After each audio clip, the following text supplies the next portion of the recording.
Hello, everybody, and welcome to the Steel Sanctuary podcast. I'm your host, Dave Ribeiro from SteelSanctuary.com, and this is my co-host, David Coro. Dave, how you doing? Hey, what's up, brother? Good to see you back. I'm back, brother. Back from Portugal, ready to get it on. Missed the first 2 weeks of the season. We haven't potted in a while. A lot of shit has gone down since the last time you and I talked. It feels like you've been gone for 2 months, but yeah. Where do I begin? Let's start with a little news. The Steelers put Tyler Matakevich on the IR today. He's going to be out for at least 4 weeks. That was a little bit of a surprise. It didn't look like it was that serious of a hamstring injury. He actually came back in the game at one point, I think, but um, not a huge blow for the Steelers, but still, he was playing pretty good on special teams. So that anytime you lose a guy like that, it hurts a little bit. Yeah, no, he's really good on special teams. It sucks to lose him, but I think that's why they added who I'm sure you're going to get into next. Yep. The Steelers added two former defensive players. They added James Pierre today and Terrell Edmonds last week. Bands back together, I guess, on defense. Yeah. 2022 defense. Yeah, with Skowronek, however you pronounce his name, being hurt too, the Steelers needed a gunner and another special teams guy. And James Pierre is that guy. Yeah, I mean, it's fine. I don't plan on him being, out there on defense, but we do know he was good at special teams as well. So that fits the bill for me. So it's fine. Yeah, it's not a bad signing. He's a pretty good gunner. That's what they've needed all along. Yeah. So it fills a need. It's fine. I mean, it's nothing earth shattering. You're not going to see him, or at least we hope we never see him as a corner. That would take some injuries. But yeah, he's just going to be a special teams player. All right, let's get into the Tomlin press conference a little bit. Did you see any of it today? Just heard bits and pieces, not all of it. There's not a lot to, but I just wanted to get to a few things. It was like Mike Tomlin was reading a written statement from Mr. Rooney or something. The way he talked about this Justin Fields Yeah. starting, not starting. It's very bizarre. Very bizarre, Dave. He was literally reading from a piece of paper, it looked like his PR team wrote something for him, handed it to him right before he walked out and was like, here, read this to them. Yeah. And it was just like, and he kept looking down at it. You were Yeah. like, bro, what the hell is this? Because Tomlin usually is so smooth Yep. and doesn't, it just was very strange, very awkward to watch that. I was just like, yeah. Did you like who wrote this for you? Like it was bad. I don't know if Art smacked him in the back of the head and said, "Go out there and read this and don't screw it up, please." But this is nothing's changed. We've known this from day one. I really think they want to see Justin Fields, I mean Russell Wilson as the starter, or at least Mike Tomlin does. But he's going to do his best to, fight off any quarterback controversy whatsoever. He wouldn't even acknowledge questions about, when is Russell Wilson going to get back? Who's the starter? Who's number one in the depth chart? He wasn't having any of it. He Well, just wouldn't even address that. they're pretending that I don't even know if I should say that. Just it feels like they're pretending like he's still injured. Yet my man's out there in Denver before the game warming up. There was literally video of him warming up before the game as the third, the emergency quarterback or whatever. And it's like, what the hell? And then this week he's automatically, couldn't participate in practice or whatever. And Fields is being prepared as the start. I was like, wait a second here, man. Then you're reading from a piece of paper and had to keep looking up at us, as people were watching or whatever. It's like, just the whole thing's just strange now. I think you're absolutely right. They're all in to try to not be a QB controversy. But honestly, right now, I'm fine with them rolling with Fields, to be honest. You got to stick with Fields right now. He's doing pretty much everything you want. He's not turning the ball over. He's giving you some offense with his legs. He's, if not for a couple penalties, you'd have a little bit better stat line. Oh, some we'll of those throws he's made. Dude. Yeah, I mean, he's been everything. Could he be better? Yeah. Would Russell Wilson be better? Is the question. I don't know. We know the tackle situation, and I want to get into that in a little bit. I think Russell Wilson could get killed the way this. If it's true that he's still injured, like if we assume they're telling the truth that he's still got issues, it's a big assumption. Then right, but if they are, then yes, like that's a big gamble with a guy where you need him to be able to move around. I mean, you saw what Fields had to do to get, he had to get out of the pocket on a couple plays. So yeah, I get it. I wouldn't go with Russell Wilson either. But if he's 100% healthy, I don't know. I don't know what, I really stick with the hot hand is the thing. They're 2-0 with Justin Fields, so stick with them until there's a reason not to. Yeah, absolutely. I'm with you 100% on that. I think I've said it before. I said it in the preseason, and I'm even more convinced of it now. You need Justin Fields' legs as another weapon for this offense because, man, there ain't much going on past George Pickens and maybe give Najee Harris, Pat Fryermuth a little bit. The wide receiver room's terrible. They're not getting open at all.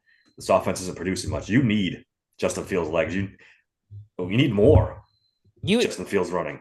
You almost could say it offsets the lack of receivers. It offsets that problem. So yeah, no, I get exactly what you're saying, and I don't disagree really at all. It's not a dig on Russell Wilson necessarily, but no, I think you need Justin Fields' mobility out there. Big time. It helps. It definitely helps because when you stand there for 5 seconds and wide receivers 2 through 5 are out there and can't get open, he's got to run. Period. Yep. Dave, we got new Tomlinism today. This one was special. They were asking him about, I don't know, something about the special football they gave Russell Wilson after the game ball.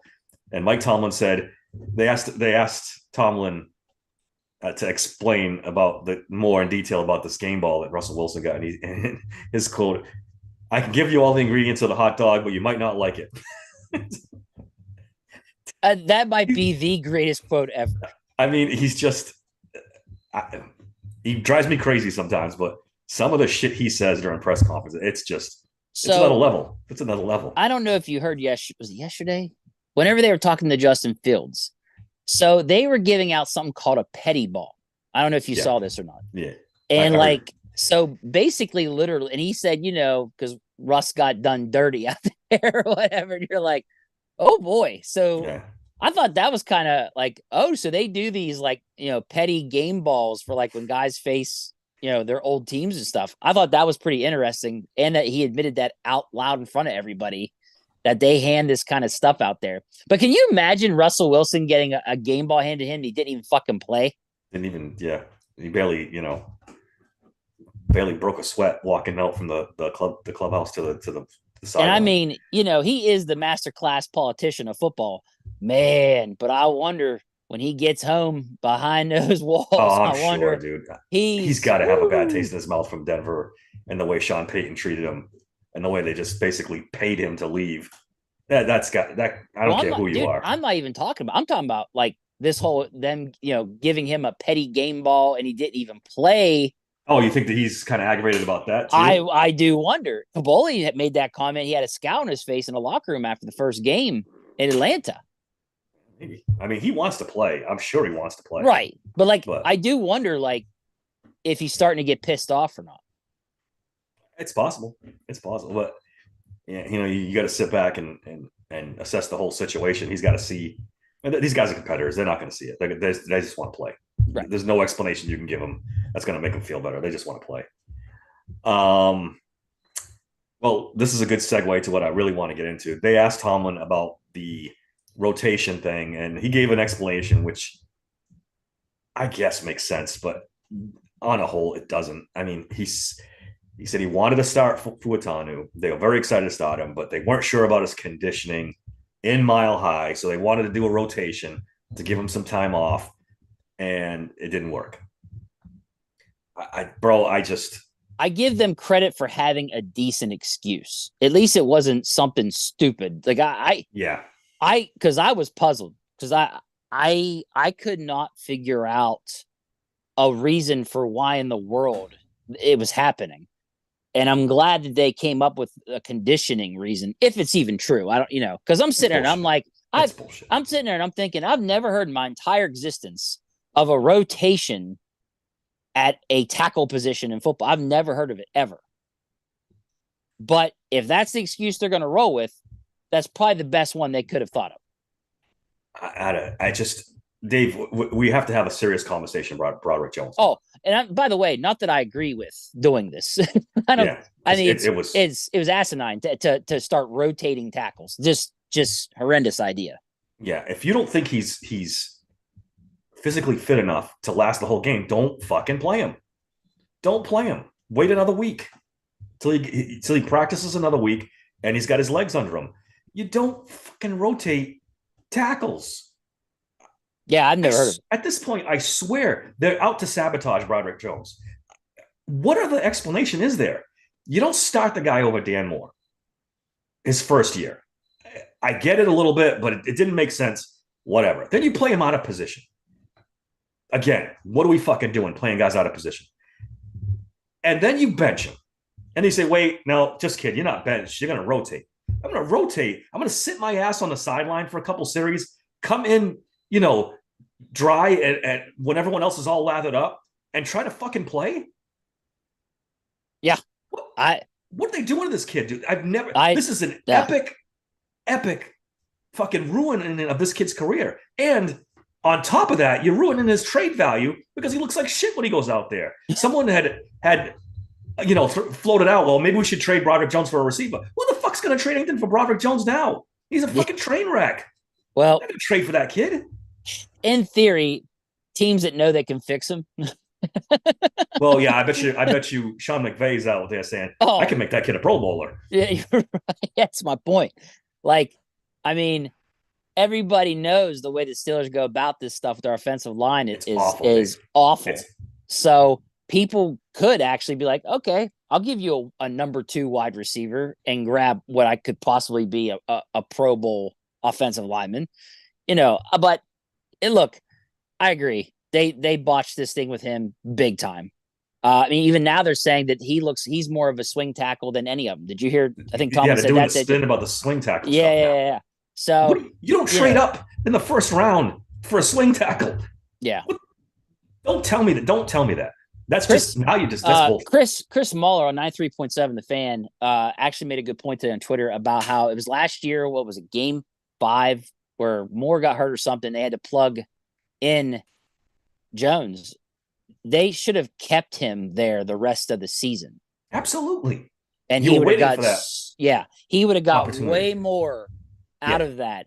And then comfortable. Yep. And then boom, you've got a guy ready to go at left tackle for this season. Plug in Fautanu at right, and you're good to go. Now, minus the injury to Fautanu, that would have kind of threw a wrench in the whole thing. But I just in general, the thought process of it does make sense if they go that route, but they didn't do that last year. They've completely screwed this up from start to finish. And who do you blame? Do you blame Tomlin? Do you blame Pat Meyer? Do you blame, I don't know, is Broderick Jones a bust? And we just don't see in practice how he's bad in practice and he's just a bad draft pick? I mean, I don't know where to go with this anymore. Well, I did when I'm on my Hodgepodge of Pittsburgh podcast, I brought up the whole who gets the blame for the offense again not scoring points in general. And I brought up everyone from Arthur Smith, Tomlin, Kahn, and Pat Meyer as far as coaches goes, or is it just the players' fault? Are they not, producing? Which is it? And that's the thing. Like, who do you blame for this situation with the offense? And on top of that, the O-line, like what's going on right now with that. And this is just another example with Broderick Jones of a combination of Tomlin and Pat Meyer and maybe Arthur Smith thrown in there too. What the hell are you doing? Like, I don't know. I mean, even NFL guys got to be scratching their heads at this. But hey, look, 15th pick overall. But look, they're 2-0. So, yes. And I get that, but for this tackle thing in particular, and I get it too that Dan Moore's had a pretty good start so far, and he's playing pretty well. He hasn't been pretty well. He's like top 3 in the league at left tackle. He's been playing pretty good. Yeah, dude, exceeded my expectations by a country mile or whatever you want to call it. Like, all right, so you know what? At this point, we've all heard the stories of how Broderick Jones' elbow and this and that's hurt. Just leave the kid on the bench till that elbow feels better. Maybe it won't feel better, but at least 3 full weeks off can't hurt. I'm at a point, just let him sit until you need him. Honestly, I mean, look, Fautanu was really good. zero pressures, zero sacks, zero everything across the board with him. He did very well. So he's fine at right tackle. And if Moore's doing as good as they say he is, then there's no need to just let Broderick get healthy, whatever the hell it is he's got wrong with him. And if somebody gets injured, I mean, it's a long season. Anything can happen. Yeah, you've screwed this Broderick Jones thing up enough. That poor kid, don't compound it by rotating and doing stupid shit like this. Just leave the kid on the bench. Let him get his mind right. Let him get his elbow right. I did want to bring up Chris Hoke had mentioned on a tweet or on one of the radio stations that he thought Broderick Jones looked disinterested, and a little. I did see this. Yeah, and so, I asked a couple guys. I texted a couple guys, and then I saw a couple responses to him, and it's kind of universal. People are disagreeing with Chris Hoke's take. The guys that are at camp, Alex Kazora from Depot said that he didn't notice that at all, and he noticed that Broderick Jones would stay after practice and work on his reps after everyone was gone. That doesn't sound like a disinterested guy to me. I don't know what Hoke saw that no one else seems to have seen, but yeah, I don't know either. I tweeted out, this may be one of those cases where one of these, ex-athletes needs clicks. So he's just going to go rogue and stop throwing shit out there. Yeah, you don't know. You just don't know. I mean, I don't know. Hope he always puts out some. He says some stuff all the time that you're kind of like, man, dude, you just constantly go after like these guys. Like, I don't know. Somebody should tell Chris Hoke, you aren't that great a player. You shouldn't be criticizing too deep on some of these guys. You weren't exactly a Hall of Famer either, there, buddy. I guess that wraps up the tackle situation. Just leave Moore and Fuatano out there for the near future, and then maybe just wait till next year. Let Dan Moore. But I can tell you, Dave, they're going to try to re-sign Dan Moore. I have a funny feeling that they're going to do whatever they can to bring Dan Moore back. Mike Tomlin loves him. Look, he's really, I mean, to his credit, played well. Because I call it like it is here, man. And he's really turned it around. Like, he's done really well. I mean, to his credit, I can't, I'm not going to, I get shit on the guy for the last, 2-3 years. Yeah. But to his credit, all of a sudden, looks great. So, yeah, I don't know what they're going to do. I do worry it's going to be another Dotson situation. I do too. And man, if that happens, he's going to go somewhere else and flourish because someone's going to, straighten him out, coach him up, let him play left tackle, and he's going to turn into what the Steelers always thought they were. Art Rooney really needs to look at this, and we've had multiple examples now where these young offensive linemen come in and they can't, operate in this system. You brought up Dotson before. This can't keep happening. Somebody's got to address this. We can't have guys, leave us and become Pro Bowlers, or first round picks come in and not be able to play, look like train wrecks. This just can't keep happening. Somebody's got to address this. If it's the offensive line coach, if it's Mike Tomlin tinkering too much, somebody's got to step in and say, look, this is not good. And you could even make the case, that who's starting at guard for right now for the injury. I'm drawing a complete blank. Spencer Anderson. Spencer Anderson hasn't been good, and they haven't really made any moves to try McCormick out or anything else. I just don't get the whole thing with the Steelers. Wait, you don't think Spencer Anderson's been good? He struggled this last game really bad. Did he really? I couldn't really tell. I saw James Daniels gave up. Both of them did. They couldn't run the ball in the second half. Yeah, I was going to say, I noticed James Daniels wasn't that good. Well, they went to a 6-man front to stop the run. They basically sold out to stop the run.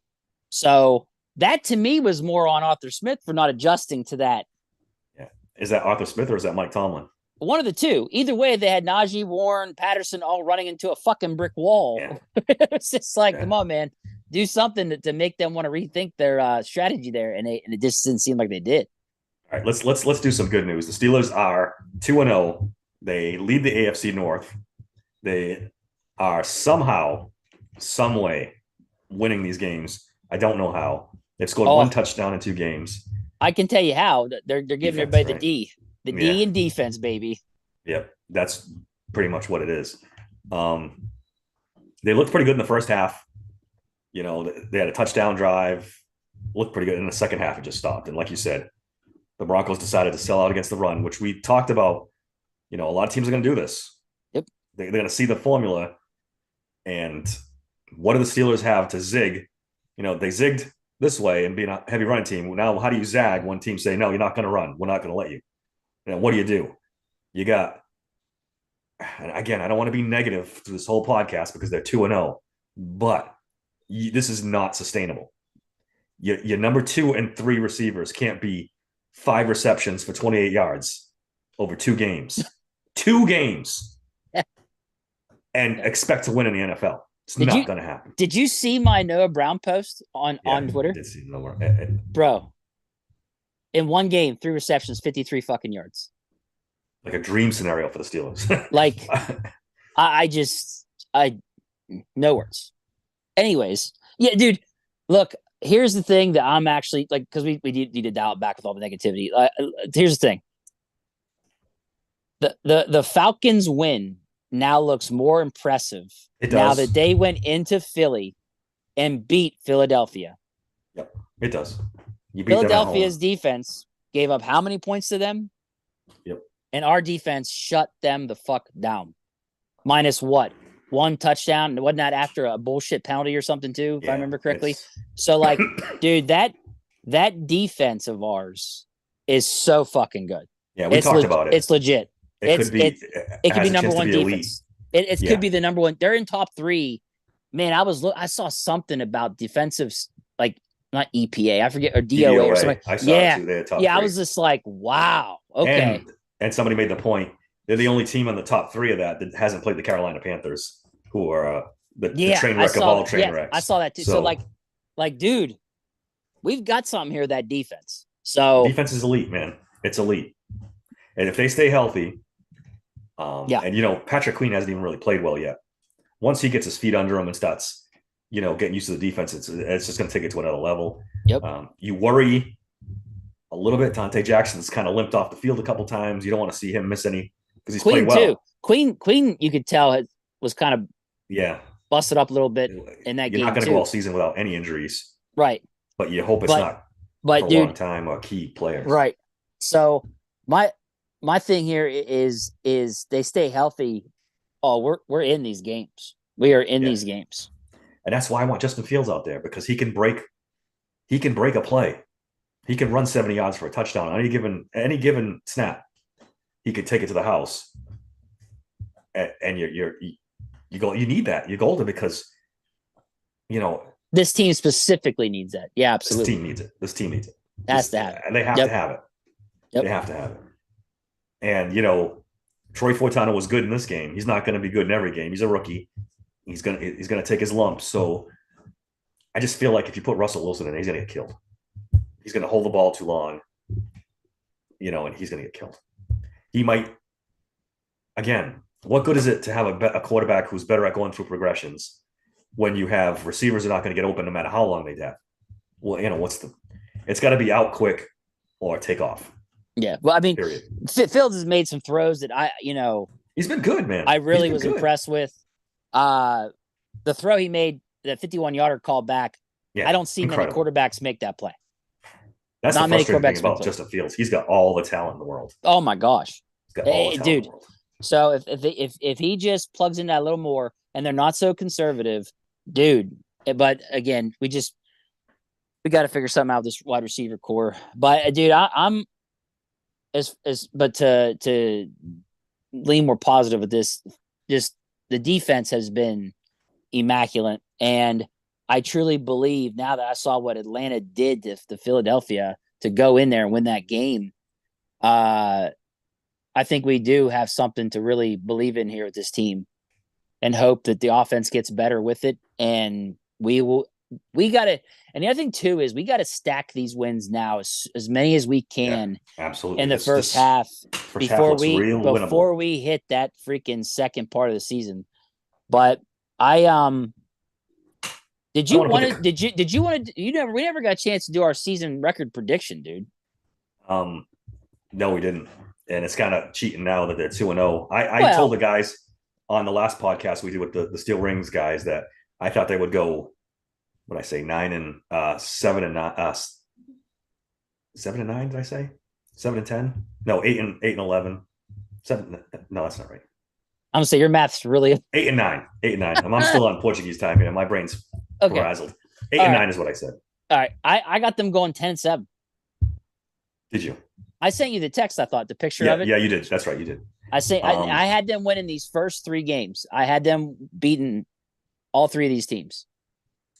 This Chargers game's huge, Dave, because they got the Colts the week after that. They should roll the Colts. Colts are bad. So if they can beat the Chargers, they can go 4-0 to start the season. That's huge. Then they get Dallas, who I don't know, they're Jekyll and Hyde, you know. No, I think they can definitely beat the Chargers, I think too, man. Like I'm not that scared of the Chargers. Really. I mean, you got Herbert, which is always scary, but like wide receiver wise, I think they had that Johnson kid. Now Dobbins, they got Dobbins at running back. McConkey, okay, rookie wide receiver who's not really done that much, but they got Dobbins, who's actually now that he's fully healthy, has proven that he's the problem. So they have Gus Edwards too, right? Another former Raven, and they have Gus. But I mean, Dobbins has put up almost 140 yards in both the games he's played in, bro. He has went off. Yeah, I think they're averaging 200 yards a game rushing. That's because of Dobbins. Dobbins with 10 carries is putting up ridiculous amount of yards. So it'll be interesting to see if the Steelers focus more on stopping the run, or they do end up worrying more about Herbert. I'll be interested to see how they go about stop the run. You got to make them throw. I think you're right, but I'll be interested to see what the Steelers do. But in general, it's in Pittsburgh. Our defense has been doing so well that I think we should be able to win that game. I don't think we'll have a problem winning this game. And if we do win this game and start the season 3-0, wow. Yeah, then they can go 4-0, and then they're in business. Then they can start really, thinking about, it's early, but still, that's a good start for a playoff run. And then do me a favor, right before the Week 9 bye, add a number 2 wide receiver. Have to, Dave. Right before you hit that murder's row, bro, just please do something. I'm at the point where whatever it takes, man, whatever they want, just give it to them. Oh, speaking of, man, Roman Wilson too. I hope we get him back for this game. It's starting to look like Roman Wilson might be a lost year for him. No, I wouldn't go that far. Missed so much time. Yeah, but no, missed all of training camp almost. I know, but he's going to be in there. They can't afford to just let him sit out all season, Dave. He's going to play, but I don't think he's going to play well. I think this season's. I think we have to wait till next year to see the real Roman Wilson. He's a rookie. He's missed a shit ton of time. I don't know. If he gets in soon, then I'm not worried about it. But if this starts going, we start hitting week 8 or 9 and the kid's still not, then that's not good. But for now, I'm not worried about it. It's going to be week 3. He almost had a shot, I thought, this last week. So I'm hoping that he's backwards back this the last day of practice. He started to get. Well, he had a full practice last Thursday, and then Friday was limited. So I don't know if that was a sign of something or not. But no, I'm hoping they get him back this week. That'd be really nice. It would be very nice. Jaylen Warren showing little signs of life now. He looked better in this game. They need him so much. They need his explosiveness. They need his pass catching out of the backfield. He's important, so that's a good sign. Zach Frazier, man, he's been money. He's been fantastic. You can't ask for any more, especially the center play this team's had the last couple of years. This is like incredible. Yeah, dude. Yeah, he's the Steelers bar. This has been ridiculous. Yeah, he's been legit. And thank God. I mean, because you don't know until they get out there. You hope, hey, his pedigree, it should go well, but you just don't know until they get out there. And so far, it's been great with him. I got a question for you. Been good. Given what we know about Mike Tomlin and Pat Meyer and the way they operate, if Nate Herbig doesn't get hurt, how long does it take Zach Frazier to get on the field? Probably doesn't get on the field. Right. He probably doesn't. And I don't think he does. An incredible rookie season. Yeah. They just, and I don't, this is all speculation, but mean, I really do feel strongly that Nate Herbig would have played until he got hurt. Right. It's mind-boggling, dude. Just mind-boggling. That Nate Herbig, who played what 20 snaps of center his entire NFL career, was ahead of Zach Frazier on the depth chart at any point. At any point, I is ridiculous. I not surprised. No, I mean, it goes back to again. Somebody's got to step in and do something. They're doing irreparable harm to this team. It's like Rocky IV. Throw the damn towel. Yeah, somebody stop this. Oh God. Yeah, let's. The wide receivers isn't much to talk about. I mean, well, there is. George Pickens is him. Oh yeah. He made Patrick Surtain, who's arguably the best corner in the league, look silly. Oh, he made him his bitch, dude. Yeah, like, he did. Pat Surtain did not. He got out there was like, get ready to call me daddy because I'm about to own you. Where's like what 2 pass interferences called on Surtain? Yep. I thought so. And Pickens had him beat all day long. Yep. All day long. So that is something you can hang your hat on. Now the inevitable contract thing is going to be looming at the end of this season, but we'll worry about that later. Tight end Pat Freiermuth, I think he led the team in receiving. He looked pretty good. Darnell Washington, touchdown. He leads the team in touchdowns after 2 weeks with 1. I'll bet you had that on your bingo card, huh? Oh, man. Dude, you start digging into this offense. The last two seasons plus, it's historically bad. I was looking, just before we got on, I thought, who was the last 300-yard passer on this team? And I was like, oh, shit, it's not Ben in 21, is it? I went back and back. Kenny Pickett had 300 yards on October 9th, 2022 against the Buffalo Bills. That's the last 300-yard passer this team has had. And that was in a game they lost 38-3. So there was a lot of garbage time passing yards in that game. Oh, I thought Rudolph had a 300-yard game the one time. Did I miss it? I don't know. Last season, I thought Rudolph did. I don't know. I forget. Because I thought he did something that we hadn't had in forever too, and I couldn't remember. I'll take a mulligan on that. I'll have to go look at it again. I'm not going to look it up right now, but no, you don't got time right now. But like I could have sworn Rudolph eclipsed that the one game. I could be dead wrong. He might have. It's inevitably they're up again. They're at 15.5 points a game, Dave. After 2 games, they've scored 1 touchdown. You know what it might have been? It might have been the offense getting 400 yards total. Like total in a game. Maybe that's what it was. There was something that it hadn't happened. We had the streak of longest drought of 400. It was 400. Game. You're right. It was 400 yards. That's what it was. Okay. Right. So yeah, and I like Arthur Smith, and I think he's going to fix this to an extent. But I don't think there's a more glaring need in the NFL. One of the top ones. Then the Steelers needed a wide receiver. Oh my! It's so glaring. It's so bad. But see, we go back to the draft. Remember the whole question: will they regret taking Zach Frazier instead of a wide receiver? Remember? No. No. I think you can make the argument. They probably regret drafting Broderick Jones instead of a wide receiver. At this point, the year prior, yeah. But I mean, I don't know who the wide receivers that were after him, but I remember the conversation being, they're going to regret taking Zach Frazier, and I think Biden. I mean, it's early still; it's only 2 games in, but it's looking like no, they made the right decision taking Zach Frazier. Yeah, you know what the problem was? We talked about that too going into the draft. Was they had too many holes to fill and not enough draft picks. Yeah, Khan and Tomlin, they left too many holes, and yeah, I mean. Who's the kid for Jacksonville who's balling out right now? I think Brian Thomas. Was he still available? Oh, he was taken already, right? No, he was taken high. I thought he was taken high. He was already taken. Xavier Worthy hasn't really done much with the Chiefs. He was the big name was Adonai Mitchell, and he hasn't really done anything. He hasn't done much either yet, but that Colts team's a mess too. So again, the season's young. At the wide receiver, it's a little bit different. So, but yeah, no, it feels good to see that, Zach Frazier is playing, Look, that was a major, major need. There's no way around it. I mean, we've seen Mason Cole and the player we don't even want to bring up anymore, play center.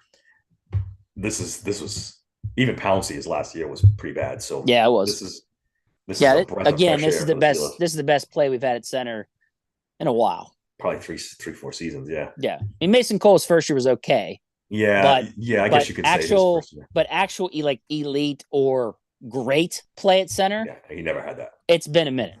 Yep. I'll flip over to the defense. Cam Hayward turning back the clock, playing great football right now. Looking great, dude. Him and Adams, Benton, the whole defensive line. Ogunjobi, Loudermilk yeah. even had a tipped pass. Leal Yeah. got in. Dude, they've been great. I mean, honestly, they've been a big contribution to helping get the pressure to the quarterback. Besides, obviously, TJ and Highsmith and Herbig. But man, dude, and then the blitz with Elliott off the edge there. Oh, dude, Elliott's been a sneaky good signing. He's been good. I figured he would be good. I mean, he's had a good career so far. Yeah. So I figured that'd be a good signing. And sure enough, things are going good when KZ has interception. It was the end of the game. It was just a throw it up and pray. Your man Corey Trice made a phenomenal play in the end zone. Man, dude, an interception. You can't get off this podcast without bringing that up. He was fantastic. Yeah, on the Hodgepodge of Pittsburgh podcast, that's what I brought up, was just the fact that he should be the story of the defense for this game because of the fact, Jackson gets hurt, they plug him in and automatically gets an interception, and it's a 10-point swing because we drive down and kick a field goal. That's a 10-point swing, dude, in our direction. It was reminiscent of Porter when he got plugged in last year and picked off Lamar Jackson in the end zone. It was so funny. It was like the same exact thing happened. It was a heady play too, because he came off his guy. Sorry, he had help with the guy he was responsible for, so he backed into the end zone and just took it away. There. It was very good. Did you see what they asked Bo Nix what happened on that play? He went, I got the ball and threw it to the other team, and that was it. That's a good way to wrap it up there, buddy. John Edborg made a couple comments on our YouTube. He said, we have a great D, but no balance. The offense is terrible. Yeah, it is terrible. I'm sorry. Do you think it's better than last year? I think it's more, how do I put it? I'm more optimistic about it this year than I was last year. I'm going to say this. There are some things that Arthur Smith is doing that is good. I will also say that if not for penalties, they would have put up 21 plus points in this game. Yeah. Yeah. The penalties did kill them. So if you minus the penalties, there are some good things that Arthur Smith is doing with this offense. Just the personnel decisions of the rotation crap and stuff like that. They gotta get out of their own way. Does that make sense? Get out of your own way. And Tomlin did bring that up. He said he's going to bring, that's what I forgot to mention. He's going to have referees the rest of the week at practice. He said he only usually does it on Friday. He's going to have them Wednesday, Thursday, Friday to try to clean up this penalty thing, which is good. It's a smart move. Address this and get it, I've seen a lot more misdirection, a lot more play action. This second game, they did throw it down the middle more. He was really telling the truth when he said they were avoiding Jesse Bates last week. Yeah. Okay. Look, Jesse Bates had a big impact in that game last night for Atlanta. So maybe Arthur Smith had a point here, I mean, he worked with Bates last year, so he knows him. Right. So maybe the guy had a point, whatever. But yeah, they're not, they're averaging around the same as Matt Canada's offense last season, but even a little less right now. But believe it or not, I do see things that look a lot better. And I think that hopefully, man, the offense looks better, dude. Like, schematically, like you don't see a lot of guys looking lost. You don't see a lot of, the same thing over and over again. Oh, they said that he's a 10-time better communicator. Yeah. Like he's the eye test. They haven't produced better, but it looks better if that makes any sense. Right. Just by looking at it. Well, you could argue that this year it's the opposite. It's not the coaching, it's the talent. Yes. As far as wide receivers goes. Yep. 100%. And Jalen's not getting used as much right now because of his injury. Yeah. So you factor those two things in. Plus, it's a new offense. That's another thing you got to put into this too. offensive linemen getting juggled and rotated and all this other crazy shit. So like, yeah, they're not going to do as well as you want them to do. But if not for penalties, they're putting up 21 plus in this game. That pass to Pickens would have set up a touchdown probably. And then the touchdown he did get that got called back because of a penalty. Dude, that's 2 more scores right there. Yeah, they're at least getting a field goal. That wasn't the same drive, right? That was, no, those were okay. So there you go. If those that's at least 10 points, right? At least it's technically it's at least 10. Yeah. So I mean, add that to their score. So there you go. And so if just not penalties and stupid decisions, dude. Next week against the Chargers, they might put up 20 plus points. I hope so. I have a feeling they are. I think that we win that game. I think that I'm hoping it's not a stressful game, and I don't think it's going to be. I don't remember the last Steelers game that wasn't stressful, dude. It's been a long time. Well, I think this might be the game. Home game, defense is immaculate. It would be nice if they could get a lead. Yeah. And make the Chargers more than, one-dimensional, get them off the run game a little bit. That would be nice. Let's go back to defense a little bit. Joey Porter Jr. in these penalties is getting a little concerning now. He's racked up himself a good amount of penalties. He needs to cool it, man. It's one of them things where he's got a lot of penalties, but he's also shutting these guys down. He is. If you look at how many yards he's allowing, he ain't doing shit. He is locking them down. But really he does get handsy a little bit. That's been his MO since college. Right. So it's one of them things where you just with him, you're gonna have to take the good with the bad. He's doing really well. Somebody tweeted at me he's got like 15 penalties since he's been in the league. I don't know if that's true or not. I'm remembering the number great, but I'd have to verify that penalties, man. It's a lot. Like there's no doubt. But my dude's doing good. He's shutting these wide receivers down. I expected Minkah Fitzpatrick to be a little bit more dynamic. He hasn't made many plays. I mean, he's been solid. Minkah's always solid. I think he led the team in tackles the first week against Atlanta. And then he was second this week. It was actually our safeties again. Yeah, which Elliott was 1 with 9 total tackles, and then Minkah was second with 7 total tackles this week. Again, that kind of worries me a little bit. People have criticized Patrick Queen. I haven't got a chance at all to watch any All-22 because I've been away. But people have been Chris Hoke too, but other people, not just him, that say he's not really playing well. And I don't know. The numbers show. I mean, I'm not quite there yet. I think he's done okay. I don't think he's been amazing, but I don't think he's been like we got Devin Bush out there, No, I know. Nothing to that level. That's another level, Dave. Right. Well, that's what I'm saying. Like they want to act like he's like not doing good, and it's like, well, dude, like he's doing just fine. Like I'm not seeing that big of a problem. Not yet. Elena Roberts has been good. I saw him come up and make a nice tackle at the line of scrimmage. We need to see a lot in Elena Roberts in this game against the Chargers. Peyton Wilson was out there a little bit. He had no tackles though, as far as what I saw. The week before, he made a touchdown saving tackle. He made a really good play in the open field.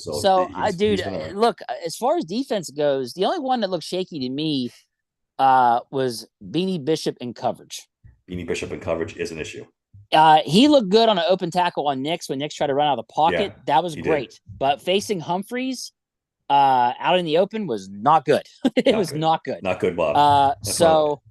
That's something that, let's just say, when we get Cam Sutton back, that's going to be really nice. Yeah. Just remember that. That's what people got to remember too, because we're going to forget about this because it's 8 games. 6 games left. Going into that murder's row of teams, we get Sutton back, which is going to be a huge shot in the arm. Because, and this is something that me and you haven't got a chance to talk about. Dante Jackson's been fine. He's been fine. He's been maybe a little better than fine. He's actually been pretty good. First game, he was amazing. All over him. Yeah. But he's been fine. But the one thing we knew, this is a good spot for him.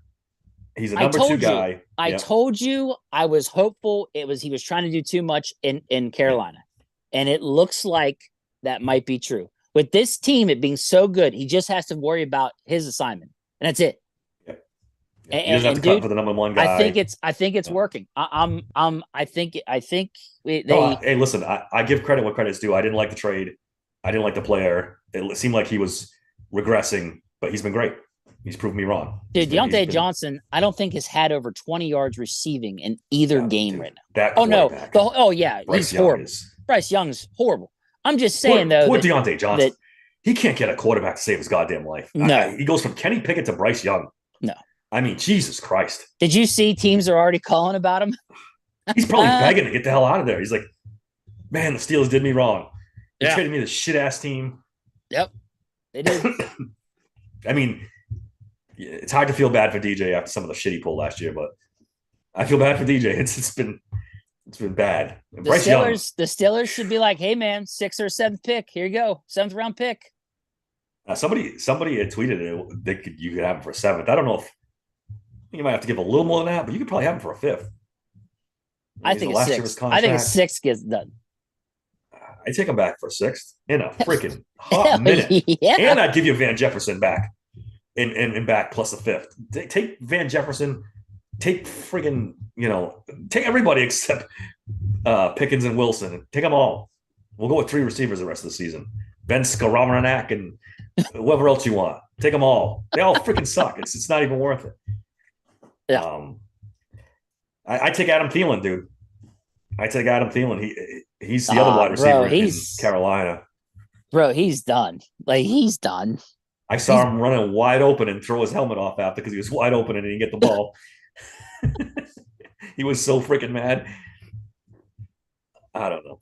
We got to start rooting against the Raiders so we can get Devontae Adams. There you go. We need to stack some losses in Las Vegas. There you go. Anything else about this team? I mean, pretty much. How about Boswell? You and I haven't got a chance to talk about Boswell. That's right. How can I forget about Boswell? First game, he was incredible.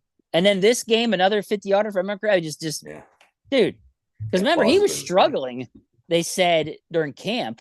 And then didn't he miss one in preseason, if I remember correctly, or something? Yep, so you're just like, dude, what the fuck is going on, Boswell? I was starting to question.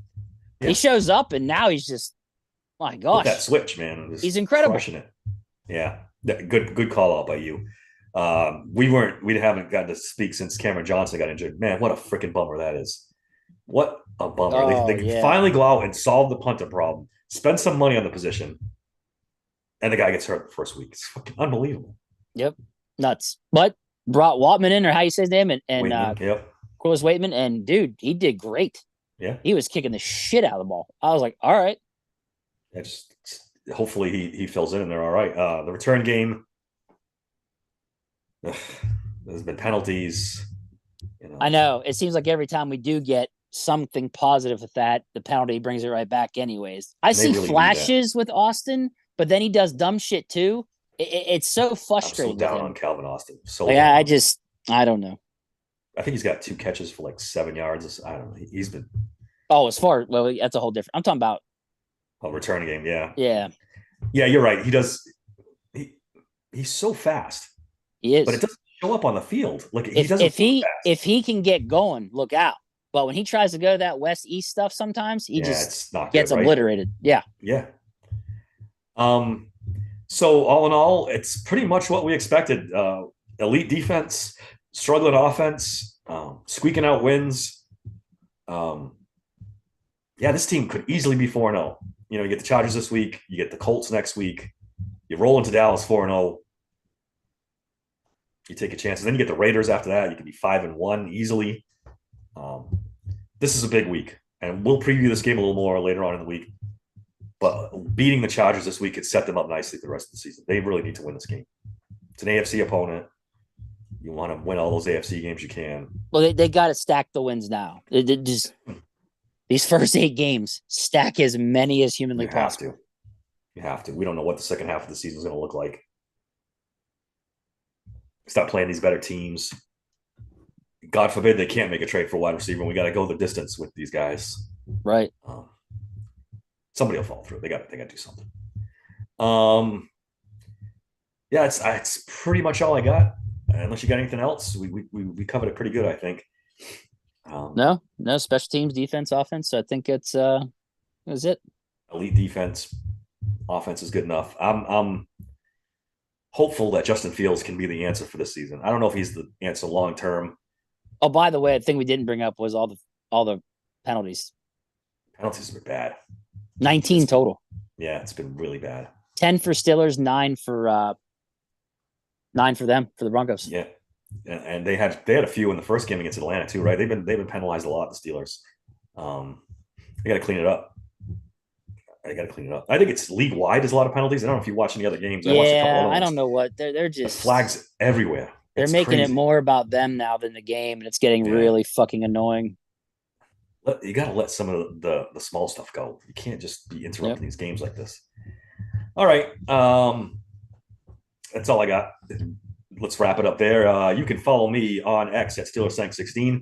Email the show at daver@SteelersSanctuary.com.